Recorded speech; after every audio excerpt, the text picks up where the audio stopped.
ఈ రోజు cooking video పంది మాంసం వండబోతున్నాం. అందరూ చూసి ఆనందించండి. Please subscribe. మాంసం కోసేస్తున్నాం. ఉల్లిపాయ టమాటా కోసేస్తున్నాం. ఆయిల్ వేసేస్తున్నాం. ఉల్లిపాయ మిర్చి వేసేస్తున్నాం. దంచిన కడా మసాలా వేసేస్తున్నాం. కట్ చేసి పెట్టుకున్న పంది మాంసాన్ని వేసేస్తున్నా. కారం ఉప్పు మసాలాలు వేసేస్తున్నాం. కట్ చేసిన టమాటాలు వేసేస్తున్నాం.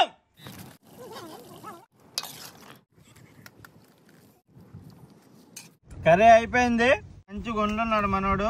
తినేసి టేస్ట్ అయిపోతున్నాం. మా శ్రీకాకుళంలో సహసిద్ధంగా దొరికే ఈతకొలు తాగి పంది మాంసాన్ని టేస్ట్ చేయబోతున్నాం. ముక్క మంచిగా ఉడికింది. Level super super super.